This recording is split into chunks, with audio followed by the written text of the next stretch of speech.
Core, tudo bom com você? Espero que você esteja muito bem. Bem-vindos a mais um vídeo aqui no Física e Afins.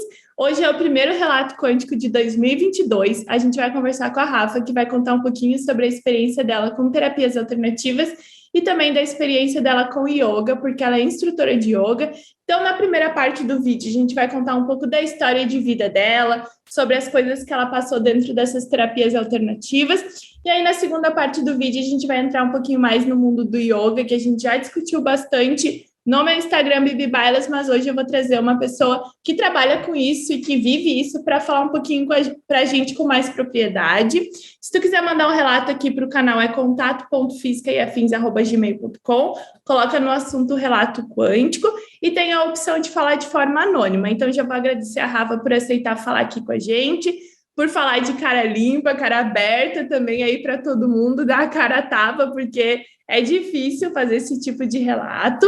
Mas então, como tu começou assim no mundo quântico? Como que tu entrou? O que aconteceu? Para te contar um pouquinho das experiências. Primeiro, só quero te agradecer, Vivi, por me receber aqui no teu canal.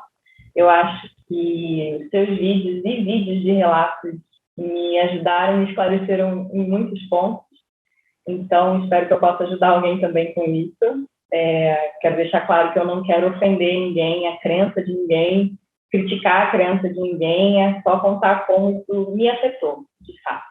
Na verdade, eu não tenho muita noção de quando eu adentrei, porque a minha mãe já era desse mundo mais holístico, e apesar da minha família ser majoritariamente católica ferrenha mesmo, e eu lembro que quando eu era pequena, eles me colocaram para fazer catequese, e eu comecei a questionar várias coisas que estavam ensinando ali.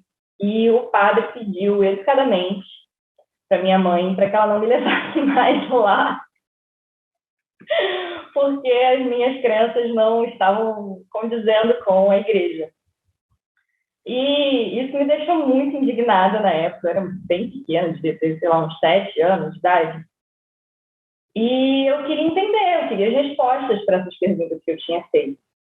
Então, eu comecei a conversar mais com a minha mãe. A minha mãe, ela era reikiana, ela era taróloga, ela já tinha algumas experiências nisso. Ela não praticava mais, mas ela já tinha feito vários cursos disso quando ela era mais nova. E eu fui encontrando algumas respostas para essas perguntas. A gente mudou muito de estado, de casa, de escola.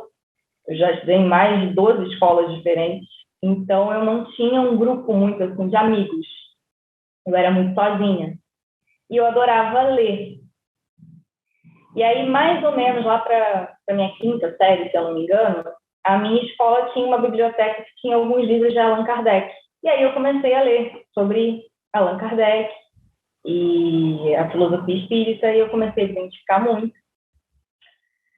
E uns anos depois, os meus pais entraram para um centro espírita, e eu lembro que lá tinham uma sensação, né, daquilo que eles falavam, que a gente sempre estava acompanhado, sempre tinha espíritos protegendo a gente.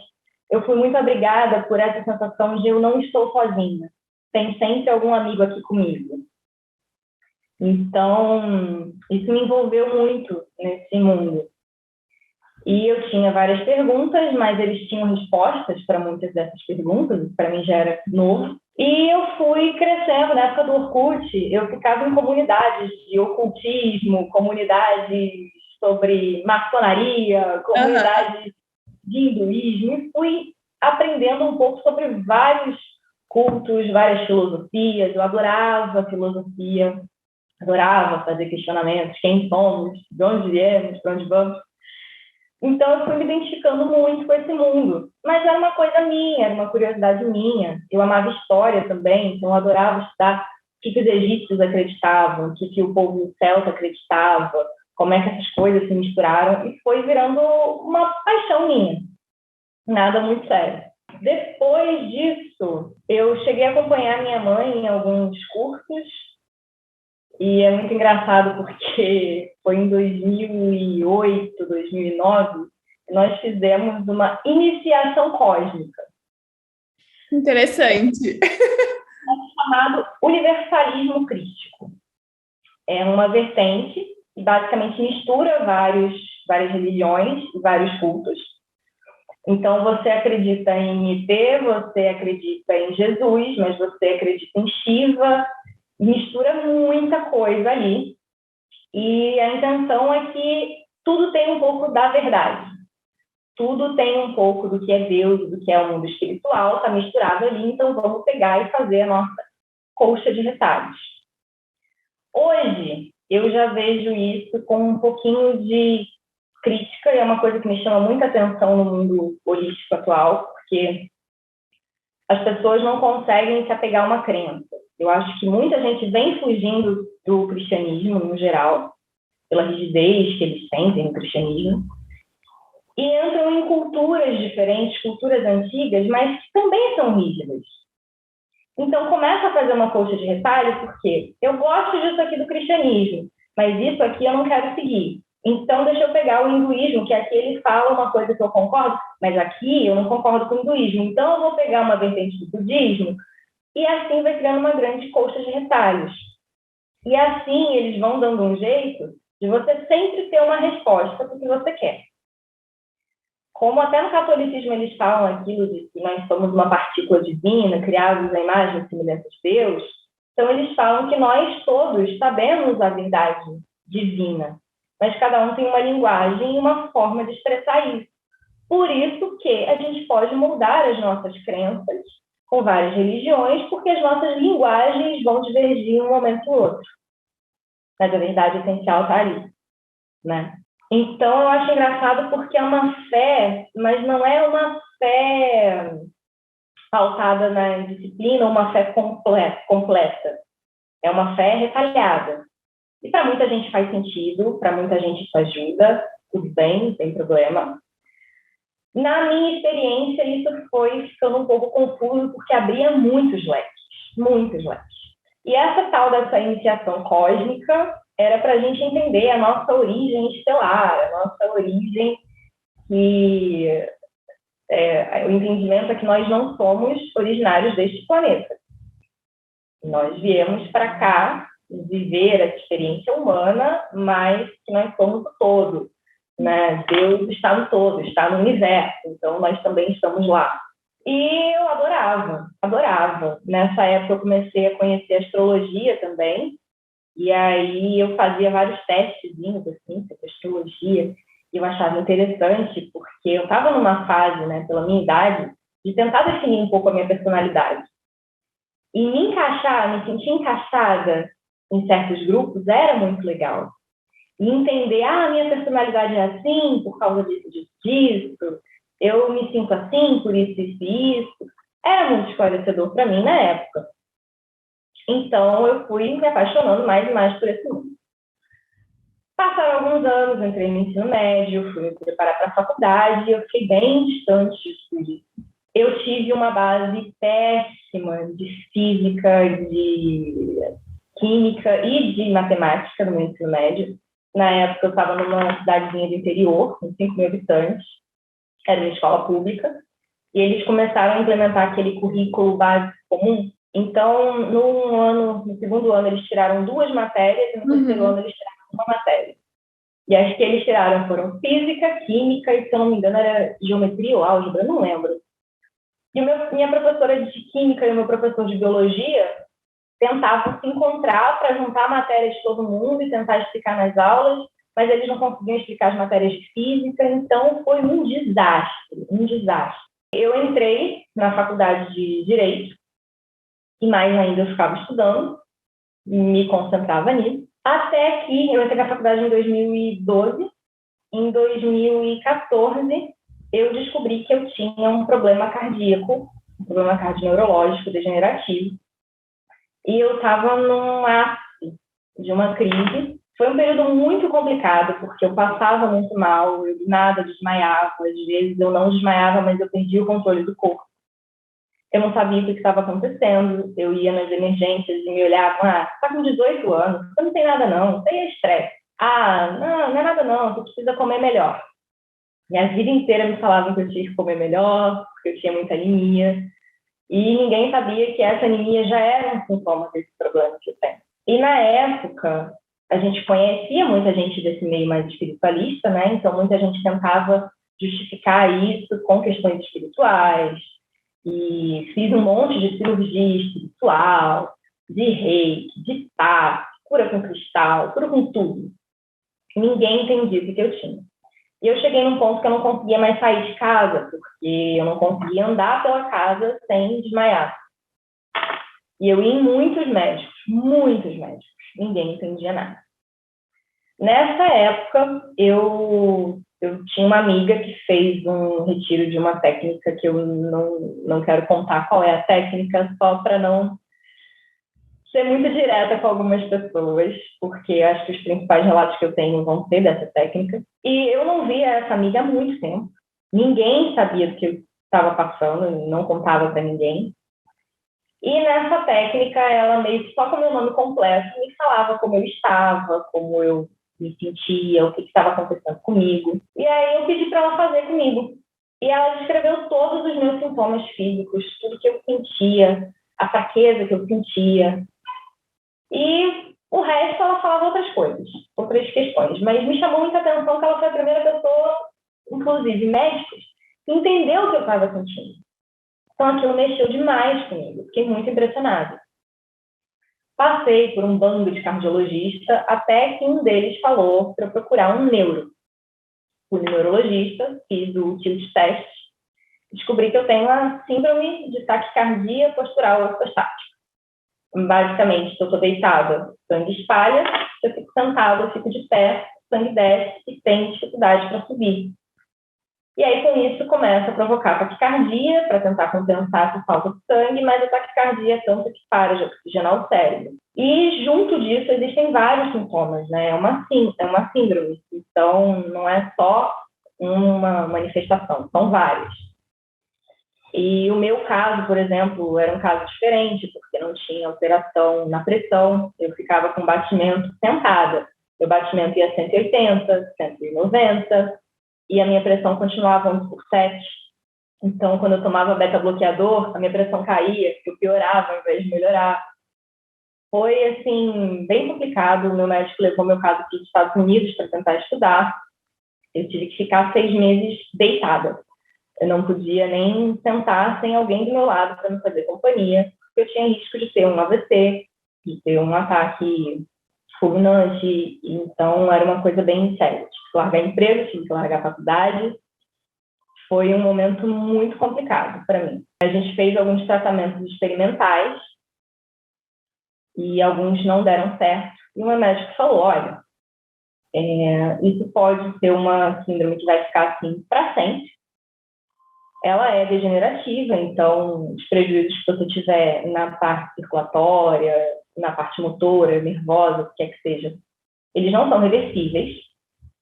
E a gente precisa entender o que você já sofreu de dano, que não é reversível, o que é.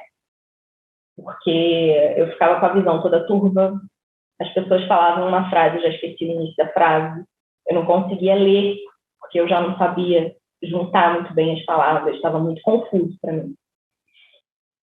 E ele explicou que podia ser uma coisa que ia passar do nada, podia ser uma coisa que depois da gravidez, com a mudança dos vasos sanguíneos, fosse melhorar, que podia ficar indo e vindo em vários momentos da minha vida. Eles não sabem, eles não têm muita informação ainda, e não sabem qual a origem disso.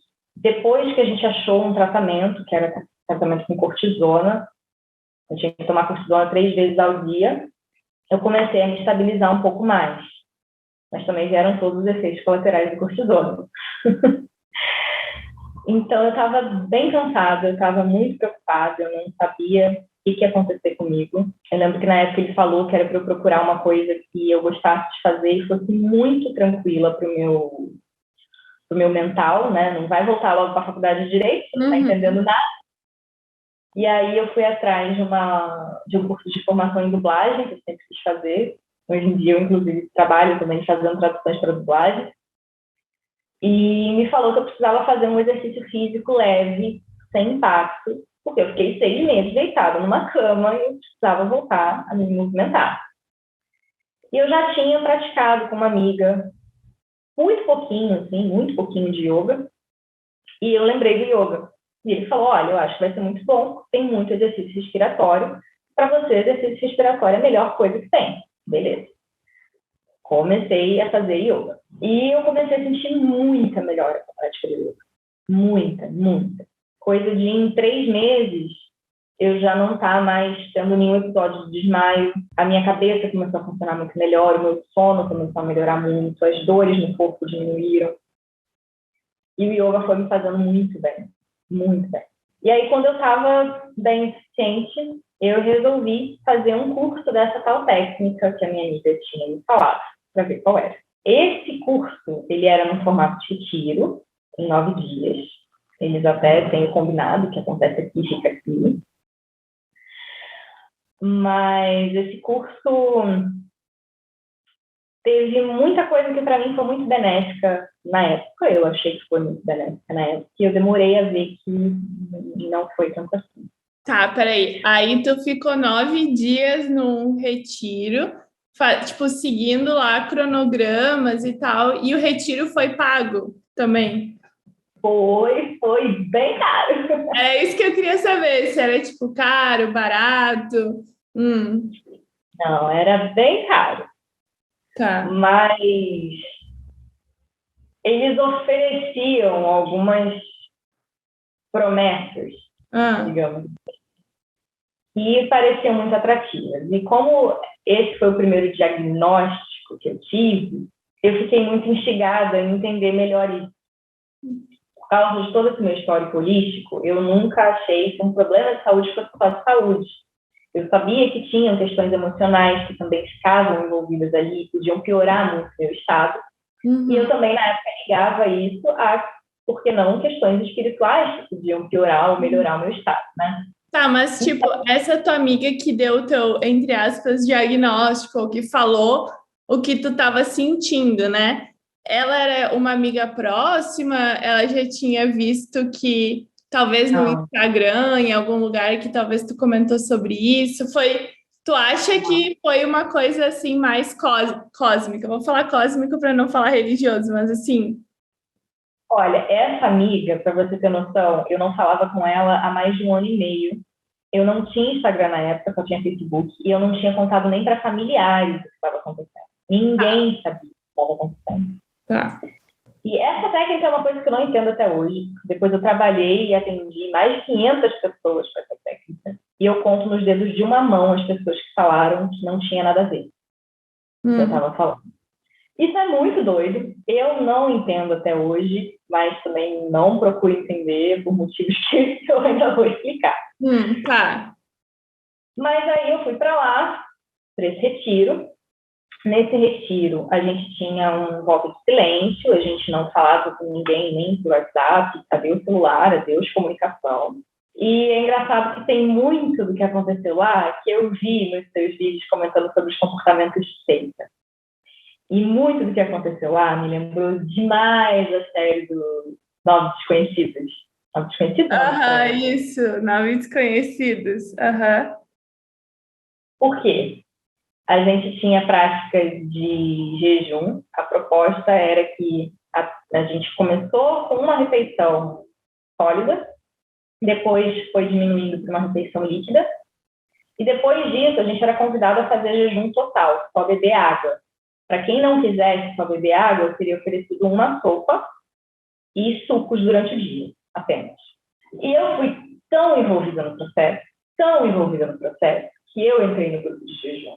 E foi uma irresponsabilidade tão absurda, porque eu estava tomando cortisona. Eu ia te perguntar isso, se tu podia fazer essas coisas. Eu precisava aumentar a minha ingestão de sal por causa da doença, eu tinha que manter minha pressão um pouco mais alta. E eu fiquei em jejum. Assim, felizmente não deu nenhum problema, mas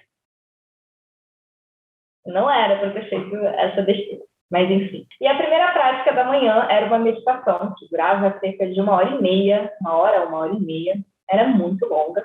E eu lembro também do seu vídeo falando dos comportamentos de seita, quando a gente está mais com a cabeça mais vulnerável ali de manhã, técnicas muito longas de visualização, que vão induzindo coisas e mais. E aí a gente tinha várias conversas, né, sobre questões espirituais e questões do mundo, e apresentavam várias técnicas. E dentro disso, falaram uma coisa que é um pouco óbvia assim, desse link. Você está com um problema no coração, porque o seu problema começou no seu chakra cardíaco. Então, esse é um chakra que está desalinhado. Se você conseguir curar os problemas que estão nele, você vai curar a sua doença. E aí, o foco dos meus professores nesses dias, em relação a mim, era isso. Cada um tinha um foco diferente. O meu era curar meu chakra cardíaco. E a gente tinha umas práticas de meditação e de visualização para falar de traumas. Tiveram traumas pesadíssimos. Eu fiz outros retiros depois. Em um desses retiros, teve uma pessoa que lembrou de caso de estupro quando era criança. Mexeram assim, em coisas muito pesadas. Teve até uma técnica que era para a gente fazer como se fosse uma regressão até a época do útero. Só que eles fizeram pequenas induções e eu demorei muito para perceber o que aconteceu. Que você sentia que você não nasceu amado e não nasceu desejado. E que você precisava resgatar isso. E a técnica seguinte era alguém do grupo sendo essa figura de amor e de acolhimento que você não teve. Então, isso criava uma dependência e um laço entre as pessoas muito forte. E não apenas isso, mas eu também demorei um pouco. Algumas coisas eu cheguei a perceber lá, mas outras eu demorei muito a perceber. Que chegaram a projetar memórias falsas. Eu comecei a achar que certas coisas eram lembranças e não eram. Tinha muito essa coisa do perdão, de ancestrais, do que a gente herdou dos nossos ancestrais. E aí começava a fazer meditações para a gente visualizar nossos ancestrais, as histórias de vida deles. E aí eu comecei a não, mas por que a história de vida dela não foi essa? Por que eu estou vendo que é assim? Eu falando, não conheço. Será que foi isso? Fazia uma confusão na cabeça. Mas a gente não conversava, tirando essas técnicas, era silêncio. E quando alguém compartilhava alguma coisa, era justamente para dar força, para falar, não, é isso mesmo, funcionou muito bem.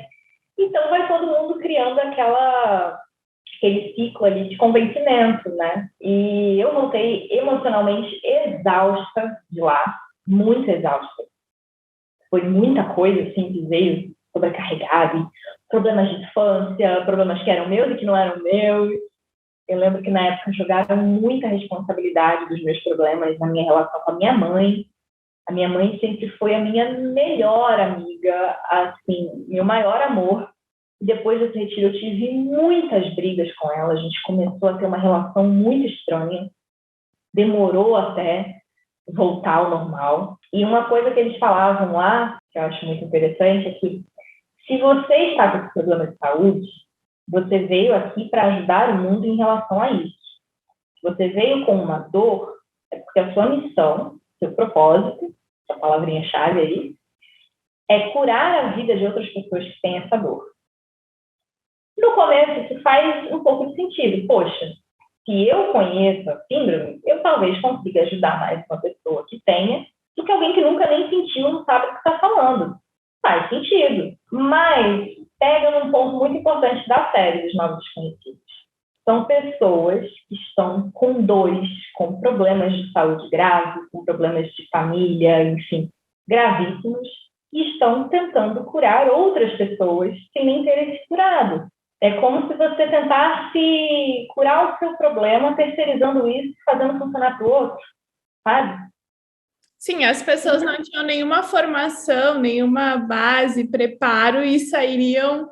Para mim, esse tipo de seita funciona um pouquinho até como um esquema de pirâmide, né? Um vai trazendo o outro, que vai trazendo o outro, que vai... E assim vai. Então, o que aconteceu? Sai lá meio que com essa promessa de que a gente vai levar essa técnica para o mundo, para fazer bem para as pessoas. E foi assim que começou. Depois, houveram algumas mudanças na administração desse local. E um líder religioso brasileiro, muito problemático, que depois saíram vários escândalos dele, entrou nessa administração e aí virou sim, um esquema de pirâmide escrachado. Escrachado. E tinham níveis, né? E aí eu comecei a sentir, acho que isso não está certo. Tem alguma coisa errada aí. Me afastei, fiquei muito tempo longe dessa técnica, mas eu já estava ali meio que envolta nesse mundo holístico. E eu estava tentando retomar minha vida normal, tentando voltar à faculdade, tentando voltar a trabalhar. E quando eu voltei a trabalhar, eu fui para uma grande empresa pública envolvida num escândalo de corrupção muito famoso. E eu tinha polícia batendo lá na porta, olhando o meu computador, e gente que do nada trabalhava comigo e sumia, e do nada todo mundo era mandado embora, era um clima pesadíssimo dentro da empresa. Isso aumentou muito meu nível de estresse. Muito. Eu comecei a ter vários picos de doença de novo. Importante. Esse tal retiro foi em 2015, se eu não me engano, foi em 2015. Isso que eu estou falando desse trabalho já foi em 2016. Não, foi final de 2015 também, tá certo. Mas eu fiquei trabalhando lá durante alguns anos. E aí, em 2016, eu parei de tomar cortisona. Eu ainda estava praticando yoga e os resultados que eu estava tendo assim, do controle da minha síndrome foram muito bons. E o médico aceitou ir diminuindo a dose até fazer desmame e eu parar. Então, eu estava me mantendo bem, sem remédio, só praticando yoga. Daí, em 2016, eu resolvi o quê? Fazer uma formação de yoga. Por quê? É muito difícil dentro de uma turma que o professor consiga dedicar as aulas à sua necessidade específica quando você tem uma necessidade específica. Então, eu precisava muito de exercícios respiratórios, nem sempre eu tinha, e eu não tinha instrução de como fazer esse exercício sozinha. Algumas posturas não me caíam bem. Invertida, por exemplo, é uma coisa que até hoje é arriscada para eu fazer. Então, é contraindicado para mim ficar soltando bananeira, né? Fazendo as invertidas sobre as mãos, sobre a cabeça. Então, eu queria ter essa prática de yoga mais voltada para mim. Eu queria entender o que estava acontecendo, por que o yoga estava me fazendo tão bem. E aí foi quando eu decidi fazer minha formação em yoga. Foi uma formação híbrida, então a parte teórica a gente recebia online, tinha lives, aulas ao vivo e tudo mais. E a outra parte, que era a parte voltada para a parte física, ela era presencial em finais de semana lá em São Paulo. E a minha única intenção, quando eu fiz a minha formação em yoga, era administrar minha saúde. Única. Então, eu não estava muito preocupada com entender o yoga de fato. Eu queria cuidar da minha saúde. Mas lá, quando começou a parte teórica, eu fui descobrindo que muitas das filosofias e dos pensamentos dentro do yoga batiam com os meus pensamentos. E que era um sistema que batia comigo, não eram retalhos. Então, aquilo ali, eu me encantei. A história do yoga é riquíssima. Os pensamentos e vertentes e princípios morais do yoga são riquíssimos e ninguém nunca tinha me passado isso nessas aulas em turma. Eu fiquei chocada quando eu descobri que existia uma filosofia tão grande assim, que o yoga, na verdade, ele não é uma prática física, ele é um sistema filosófico. Eu me identifiquei muito.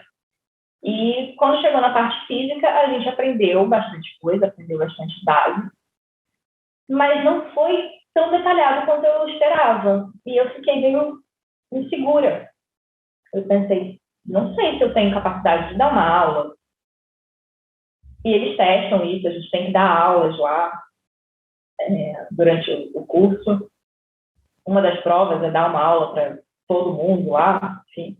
E eu me senti insegura até para administrar minha saúde. Algumas coisas eu tinha entendido, outras não. Eles falavam que muitas coisas tinham contraindicação, mas não explicavam muito bem o que a gente podia substituir, o que dava para fazer, o que não. E aí, um tempo depois, eu cheguei a fazer um curso de especialização em yoga para cardiopatia. Não existe nada disso aqui no Brasil. Esse curso de yoga para cardiopatias foi um curso que eu fiz online, com um professor de Los Angeles, eu acho. Aí eu comecei a me sentir um pouco mais segura para cuidar da minha saúde.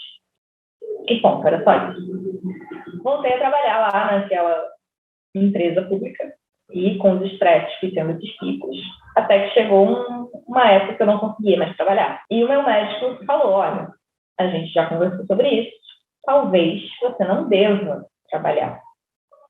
Ter uma rotina normal é muito para você. Porque pequenas crises de estresse podem sobrecarregar demais.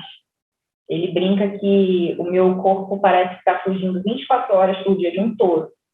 O nível de cortisol está sempre muito alto. Eu estou sempre...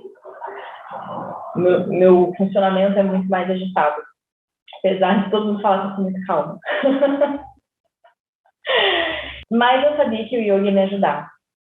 Com as práticas de concentração, de aquietação da mente, que ajudam a diminuir o cortisol. Algumas práticas físicas ajudam a administrar o cortisol. Eu acho que só fazer um parênteses aqui, porque talvez alguém que está ouvindo, né, pode pensar, se eu tenho o mesmo problema e fizer yoga, tipo, eu vou ficar bem. Então, eu acho que é também importante falar que, dependendo da pessoa, pode ser que as mesmas coisas não funcionem, que o yoga não é uma cura para essa doença, e sim um auxílio para quem, talvez se tu só fizesse uma outra prática num estilo parecido, poderia te ajudar também, né? Porque o pessoal gosta de recortar partes, assim, então é só para frisar. Não, isso é muito importante também, até porque, como eu falei, o meu caso é um caso diferente, completamente diferente.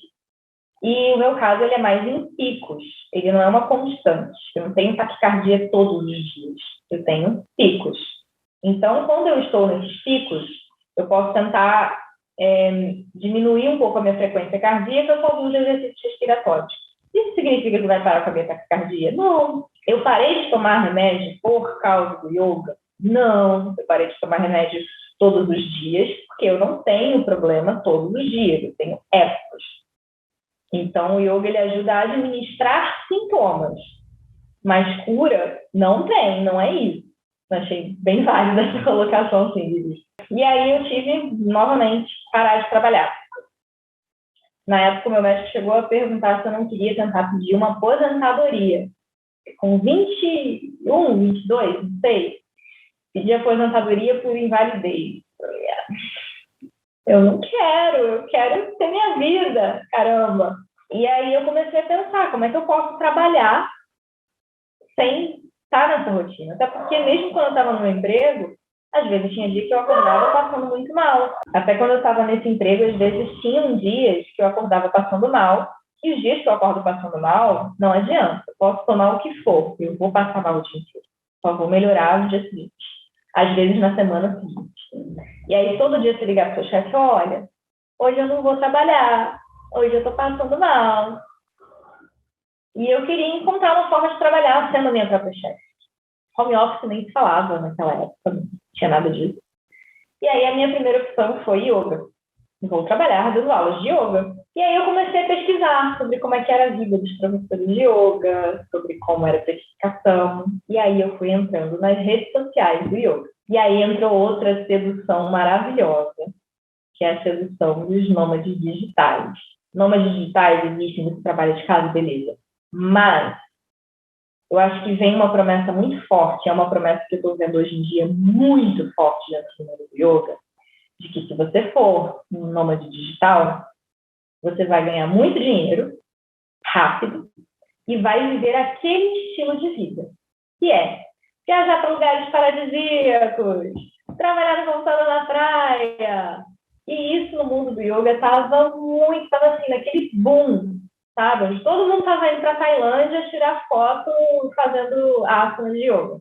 E eu comecei a pensar que realmente ser professora de yoga talvez bancasse esse meu estilo de vida. E realmente pode bancar para muita gente. Mas o caminho até lá não é fácil, como as pessoas querem que você acredite que é. E aí começam várias seduções. Começam a falar que sim, que você vai dar muito certo, muito rápido nos meios digitais.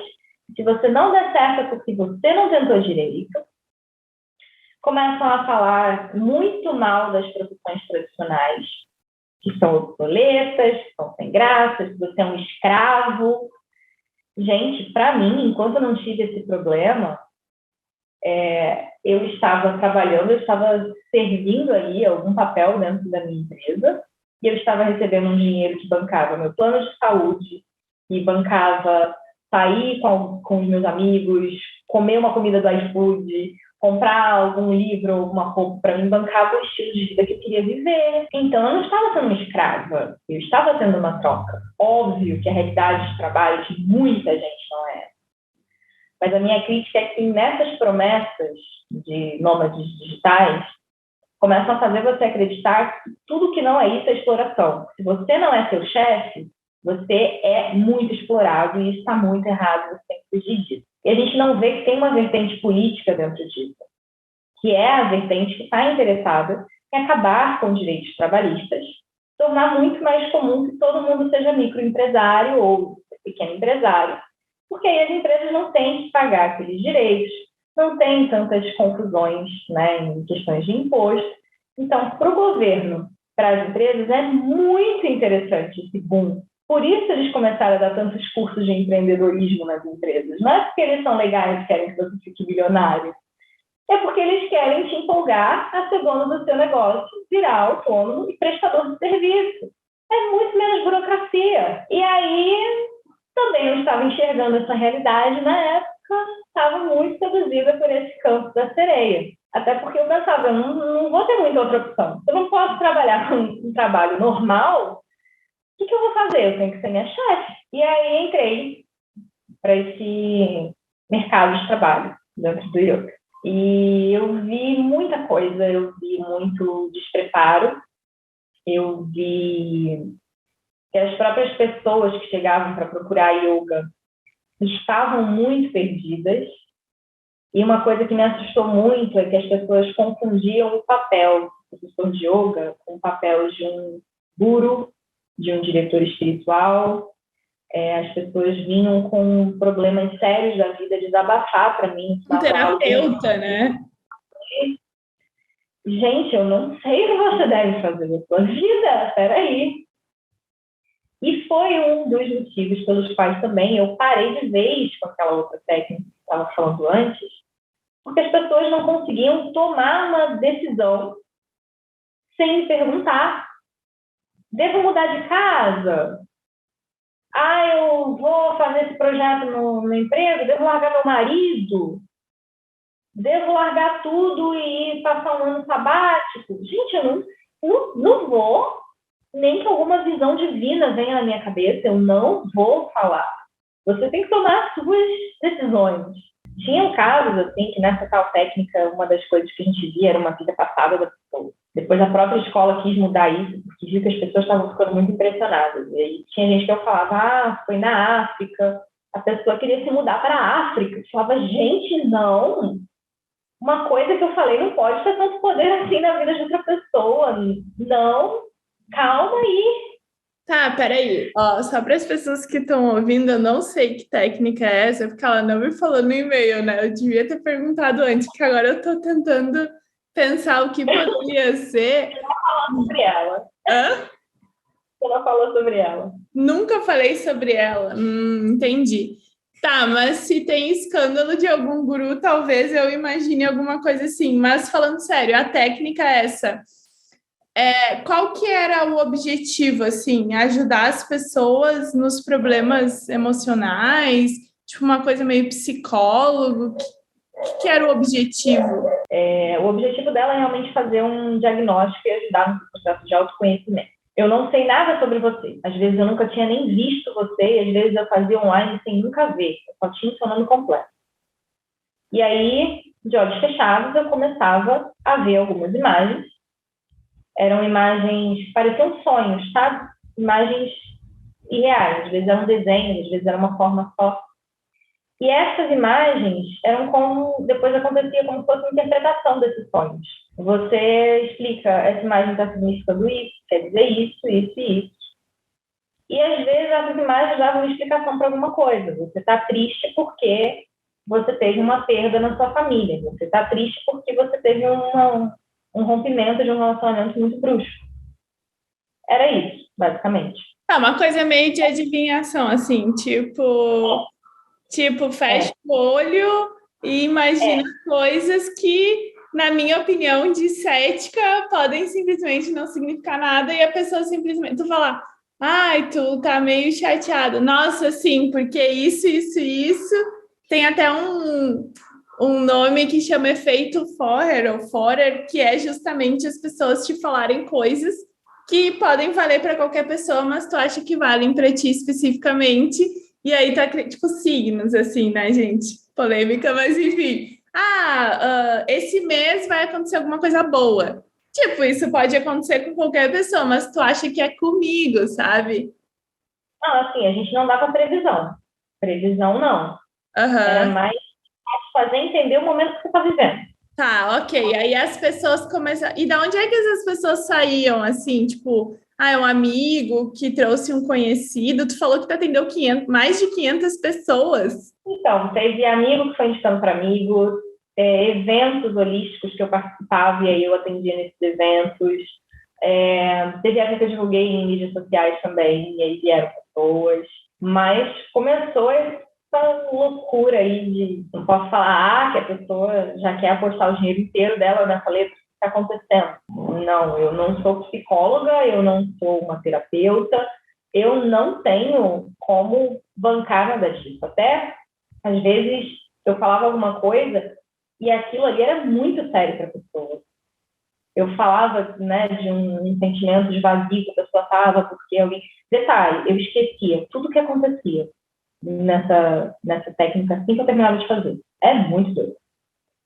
Mas às vezes eu falava alguma coisa para a pessoa, você está sentindo vazio porque você terminou com alguém. E a pessoa depois estava chorando aos prantos, porque o término foi muito sério, porque a pessoa estava sofrendo muito e queria saber o que fazer, e eu ficava, não sei, eu não posso também ficar jogando bombas assim, não tem Mas tu como não, ajudar. assim, ó, vou fazer um comentário que o pessoal às vezes fala que eu sou muito direta, né? Mas na minha opinião, ouvindo, só tu falar isso sem te ofender, tá?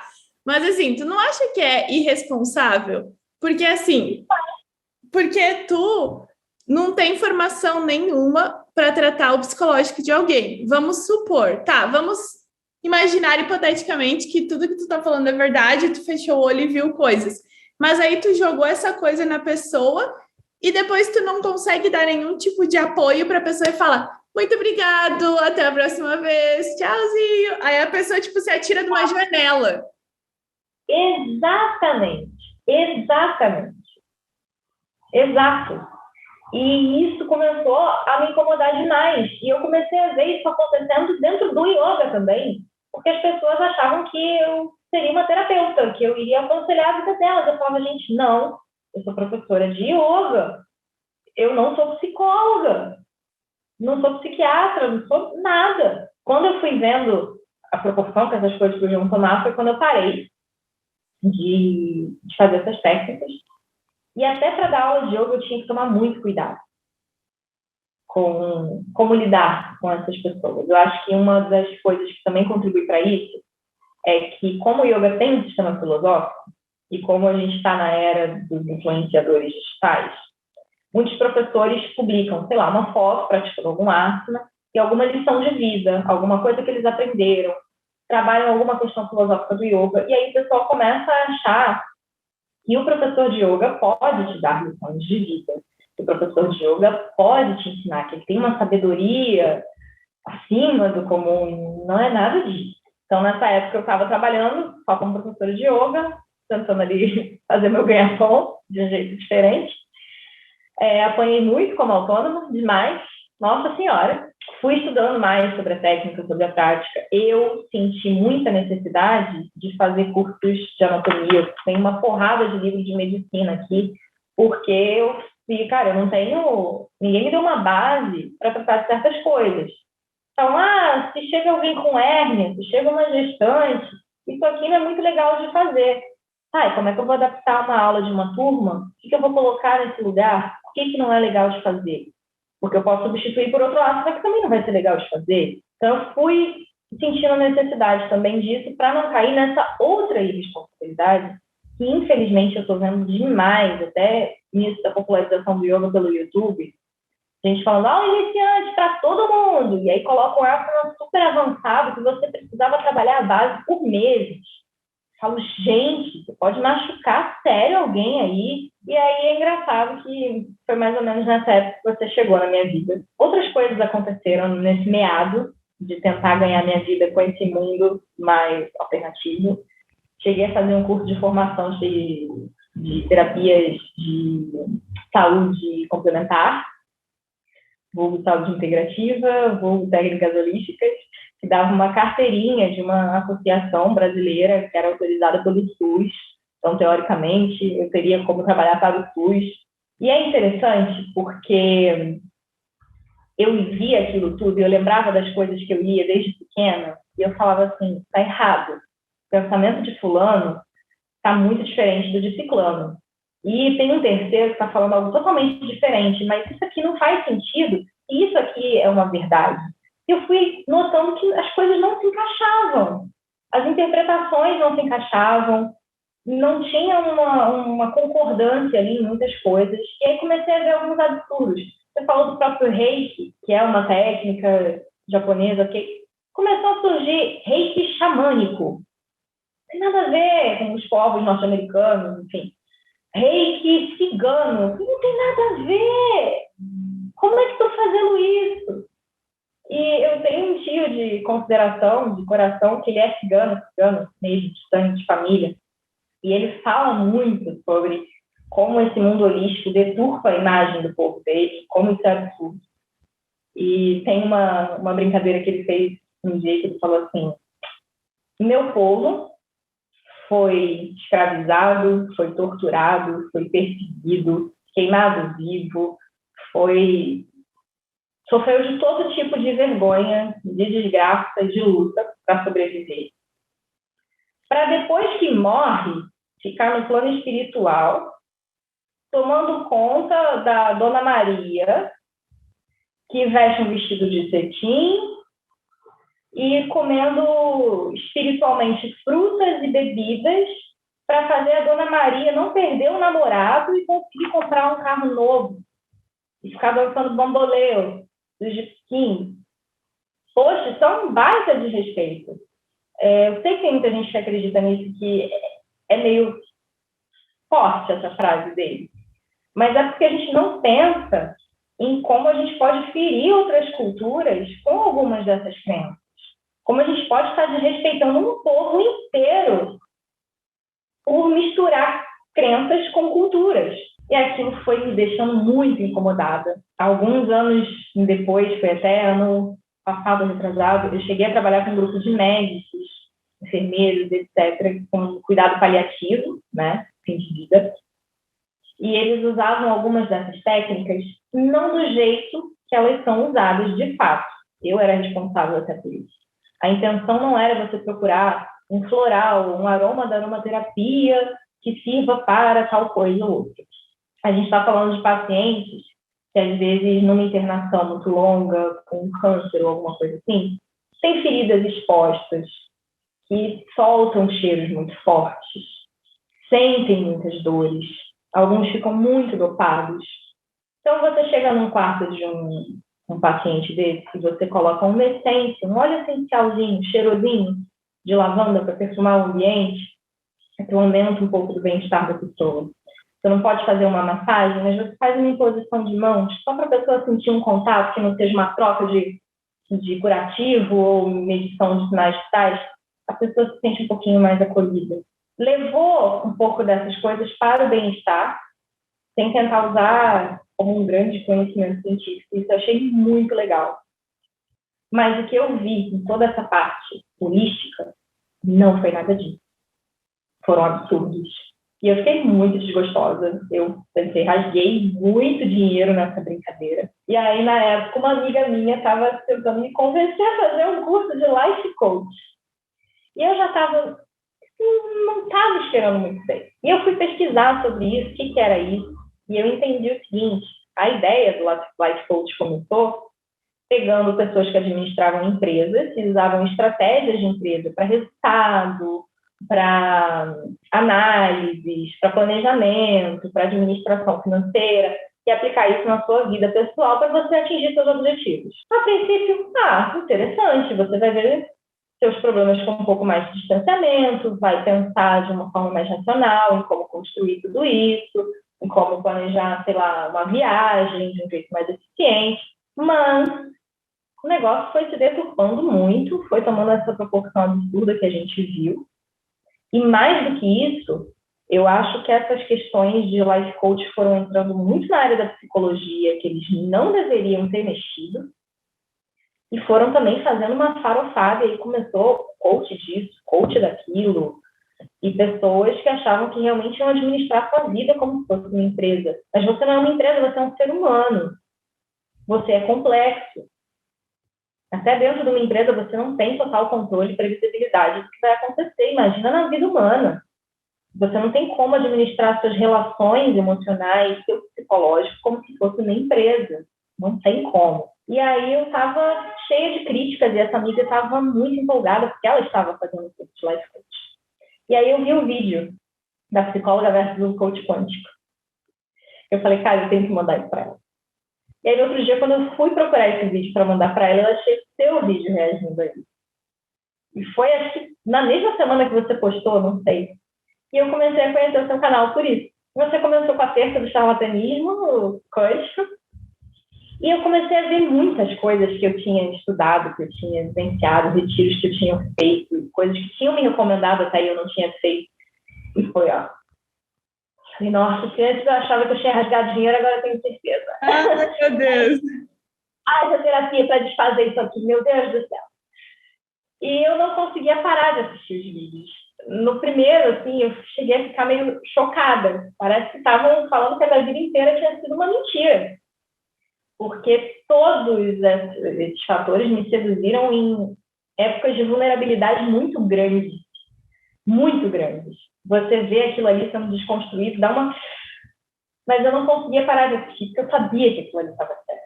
Eu sabia que o que você estava falando fazia total sentido. E fui percebendo muitos dos absurdos e fui entendendo melhor muitos dos gatilhos, onde é que aquilo ali me pescou. Como é que eu, que sempre fui... Eu sou uma pessoa muito racional, eu gosto muito de estudar. Como é que eu caí? Como é que eu caí em tanto conto do vigário? Eu estava frágil, eu queria ajuda. E eles têm uma sedução assim, muito interessante, que eles te fazem se sentir muito especial. Você é um ser de luz, você é um ser divino, você veio para curar o mundo, seu propósito é muito grande. Todo mundo veio para curar o mundo, né? Seu propósito é muito grande, suas vidas passadas foram isso, aquilo, você é um ser incrível. E aí você tem um problema de saúde, isso daí é que você matou gente no passado. Isso aí é que você atentou contra a própria vida em outra vida. Isso daí você está pagando o carro. E aí você fica sem saber o que fazer e eles te oferecem. Mas vem aqui que eu vou te ensinar a curar esses problemas da sua vida passada para você ficar bem nessa, beleza? Você fica muito seduzido. É sempre assim, né? Trabalha muito com a vulnerabilidade das pessoas.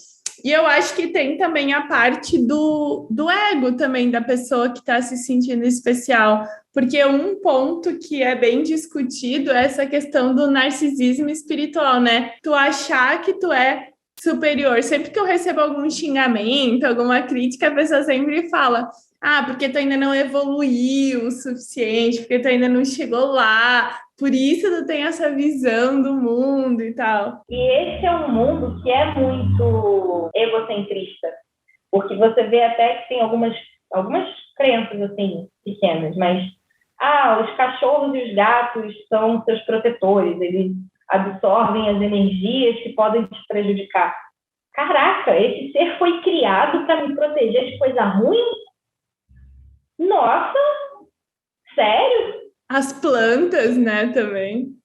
Até aquilo que eu estava falando no início, se isso aqui dessa religião eu não concordo, então isso está errado, eu vou pegar de outra. Caramba, você realmente sabe tudo, você sabe mais do que o Deus que você acredita, a ponto de moldar para o seu próprio interesse. E é um canto de sereia, assim. É um canto de sereia. Se você abrir uma portinha, vai. E aí, muita coisa começou a fazer sentido. Eu comecei a perceber, de fato, como eu fui enganada. E hoje em dia eu fico muito brava com muitas coisas. Eu cheguei a perder um bebê, e aí queriam colocar a culpa dessa perda em mim.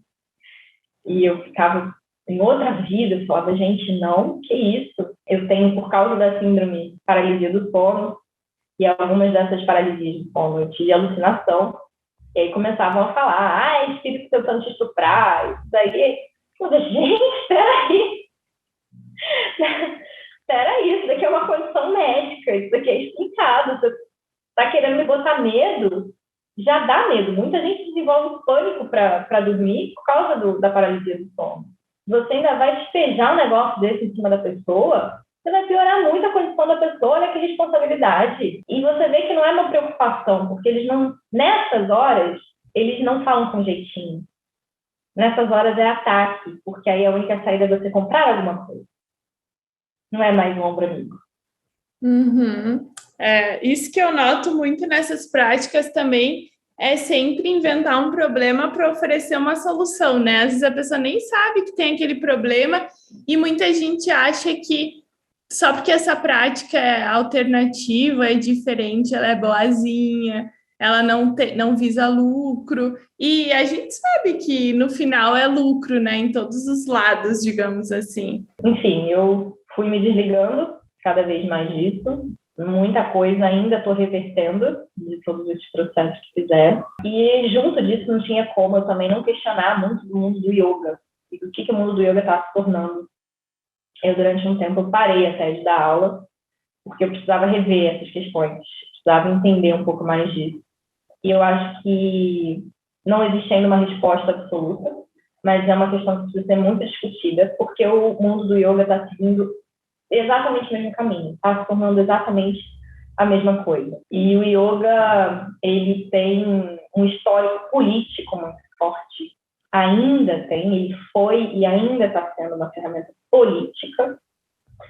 O yoga, ele tem também um pouco desse canto de sereia, que as pessoas chegam e falam assim, o yoga tem mais de 6.000 anos de idade.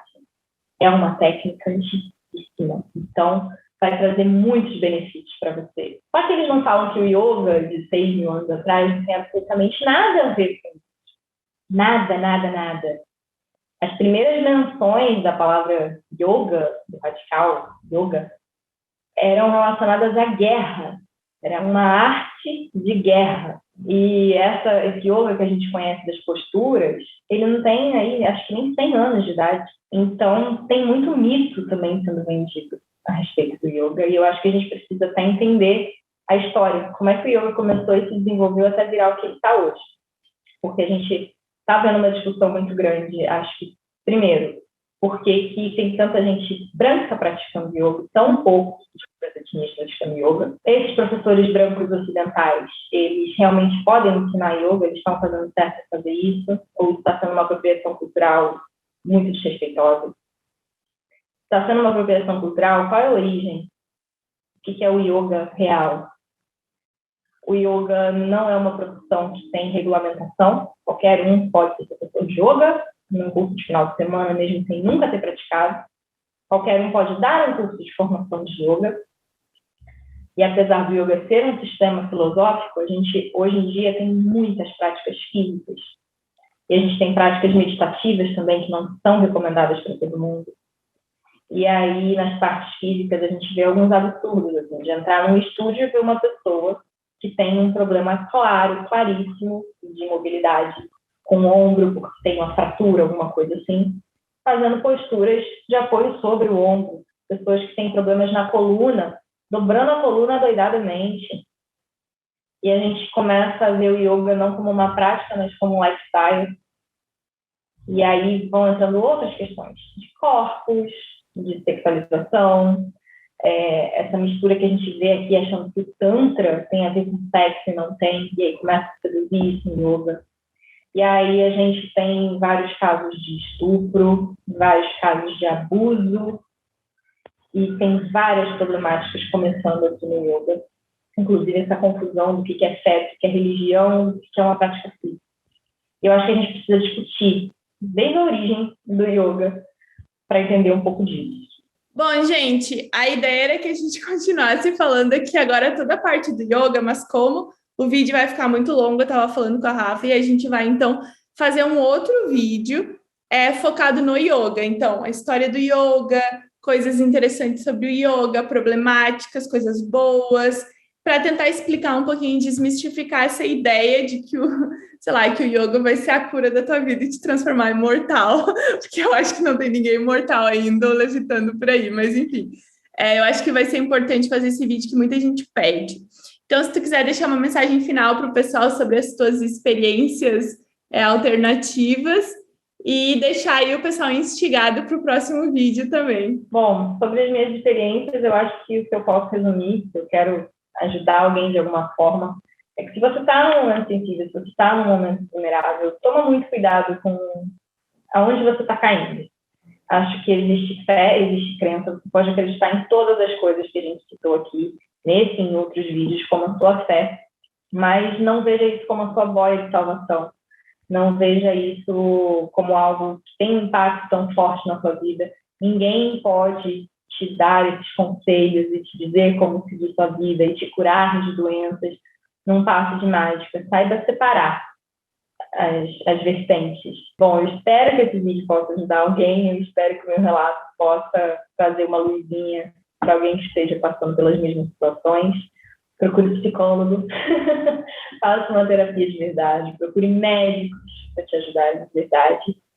E vamos tentar trazer um pouco mais de consciência, de sabedoria, para a gente não fazer uma perseguição pagã à ciência, fazer o contrário, uma inquisição contra a ciência, porque eu acho que isso está acontecendo muito e a gente precisa ficar de olho. Bom, então, muito obrigado. E a gente vai gravar o próximo vídeo, então, falando sobre yoga. E aí eu vou, então, abrir lá no meu Instagram, Bibi Bailas, também alguma caixinha de perguntas. Vocês podem deixar as perguntas, porque o vídeo do yoga vai sair depois desse vídeo aqui, tá bom? Então, deixem o like, comentem, falem aí tudo que vocês querem, tentem adivinhar qual é a técnica que ela estava falando. E até o próximo vídeo. Tchau!